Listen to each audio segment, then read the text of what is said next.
Sevigny. Chevigny is way better. Whatever. You can actually read her name and pronounce it. You can sound it out as Chevigny. Maybe that's it. I think it is. But that was terrible. It's unfortunate. She usually picks good projects. I got caught up in a couple of episodes of Monsters.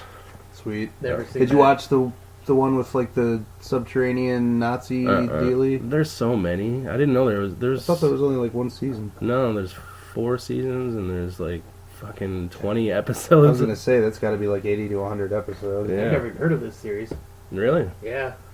And then I watched. I had company over and we briefly watched this movie called Demon Tongue, which is not even worth talking about. That's what happens when 2016, filmed with an iPhone. Let somebody who doesn't know horror pick the movie. No, I picked it. Oh well, you suffered your own.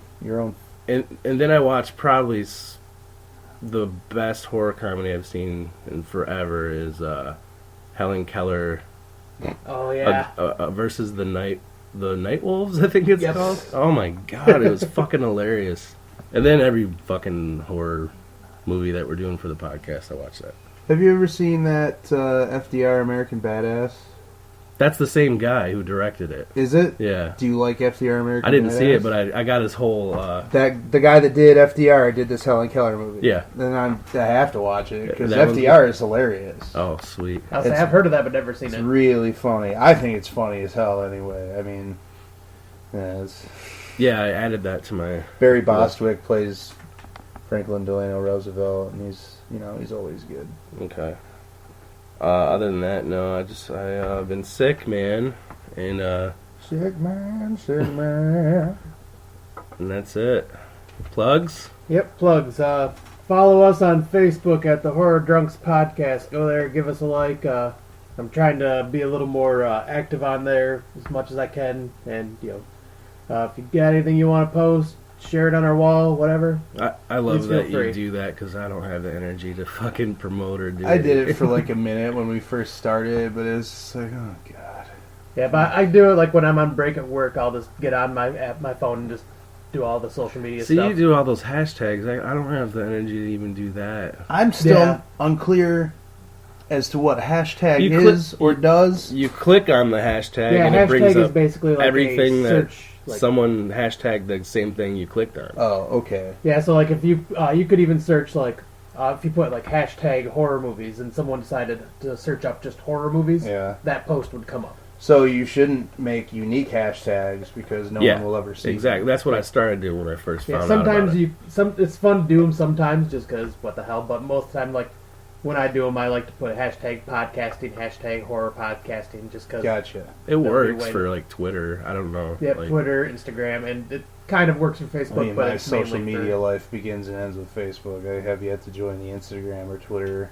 I don't do Instagram. Yeah, speaking of those, you can follow us on Instagram at the HorrorDrunks Podcast, and you can follow us on Twitter at the HorrorDrunks. Is it hypocritical of me to not have an Instagram and Twitter and expect other people to follow us on Instagram and Twitter? No, I'll say like I started Instagram probably about a year ago, like for my own personal thing. To look at boobies. No, it's all horror movies and. Is there nudity on Instagram? No, you can't show nipples, but you can show everything. But you can, as long as it's covered up, it's okay. Basically, well, on Twitter you can see hardcore porn. Yeah, that's kind of cool. Oh, that's pretty sweet. Yeah, just follow porn and stars. Tumblr.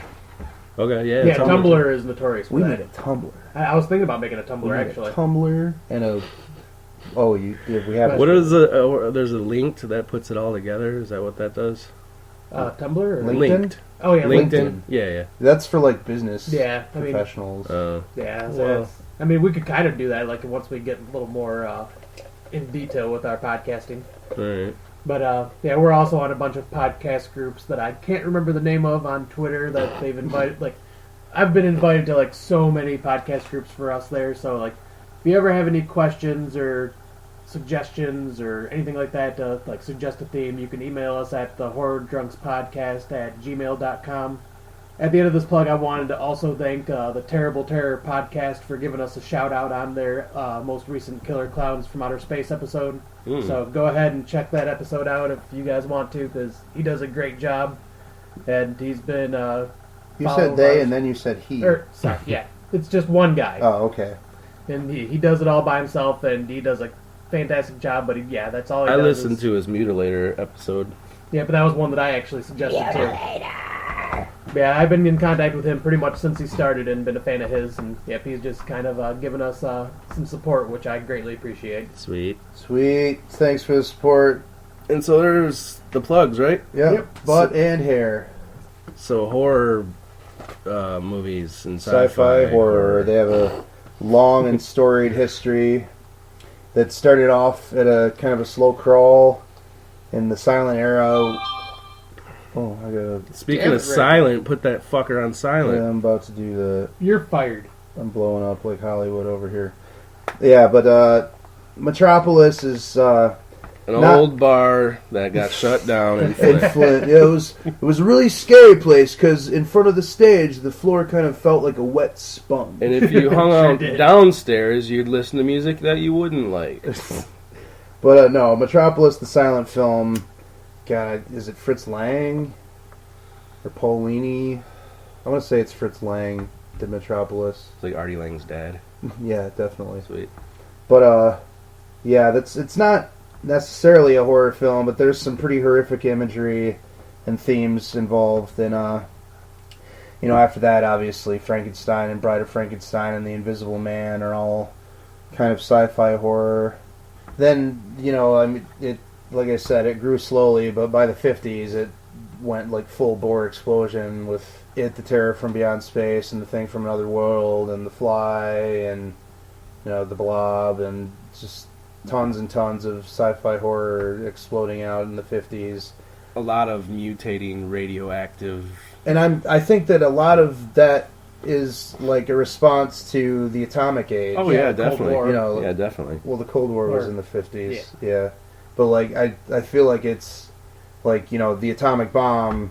That was obviously the biggest influence on like Godzilla. Yeah, which is there was a documentary about that where they like explained like those types of films were derivative of like the atomic war and then like the Cold War era and all that. Yeah, it seems like war in general seems to have kind of the biggest influence on shifts in horror. Like the atomic bomb gave way to a giant explosion of sci-fi horror, and the Vietnam War gave way to like the most violent films that the world had ever seen yet.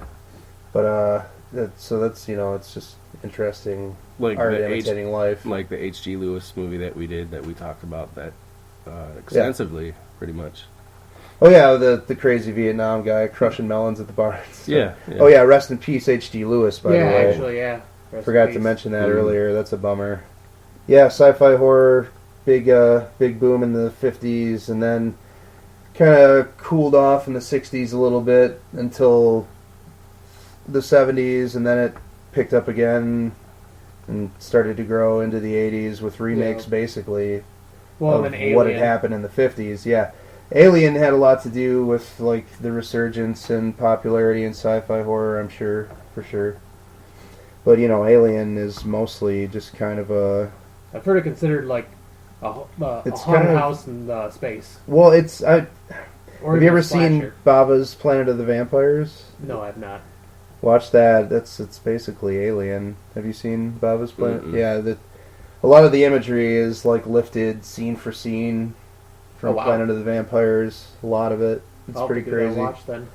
Modern sci-fi horror has been kind of sparse. It seems like Event Horizon and I think there's like that awful Pandorum movie and Sunshine was good. Yeah, Sunshine's probably the best sci-fi horror film in recent years that I can think of. I mean, we also, like we were talking last episode, we really can't go without at least mentioning John Carpenter's The Thing. Oh yeah, I mean that's probably one of the best sci-fi horror. That's just the best sci-fi horror film of all time, in my opinion. Mine too. Yep, it's that and Alien for me. Those two are. Alien's a close second, but I don't even know that I can call it a close second. Really, I like Alien a lot, I really do, but The Thing beats it on all levels. Yes. Oh yeah. All levels. Yeah, The Thing is definitely number one for me. I don't even think Alien would be my top 3 sci-fi horrors. Yeah. Wow. One of these would be in my top 3 that we're going to be doing today. Oh, okay. Lifeforce. Probably Lifeforce. Yeah, I love Lifeforce. Definitely not Galaxy of Terror. No, definitely not. Well, anyway, on to our first movie, which happens to just so happens to be Galaxy of Terror. Here we go.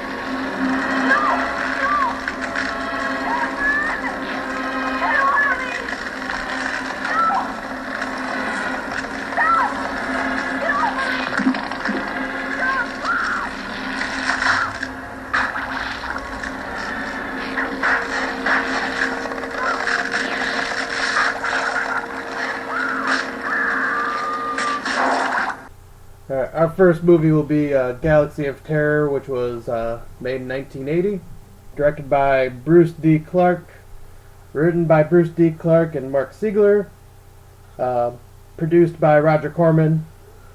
Hale Corman, he just turned 90. Did he really?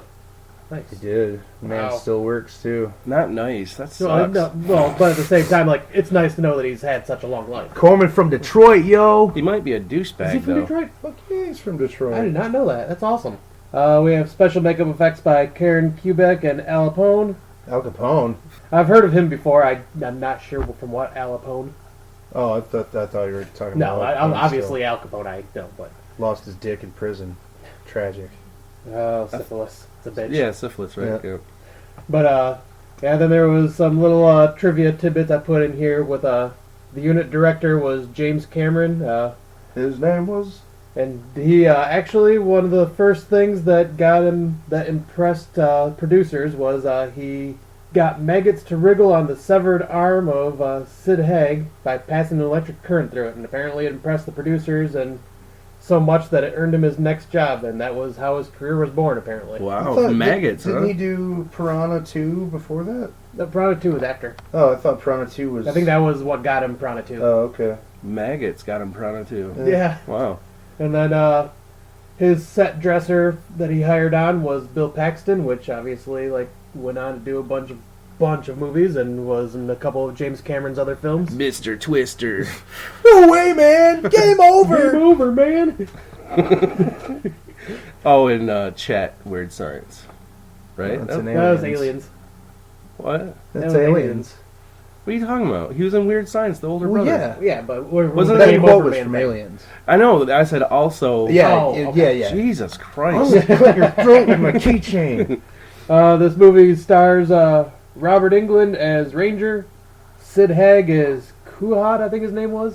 Whatever, Crystal Dude. Tefe O'Connell, who was from New Year's Evil, as Damea.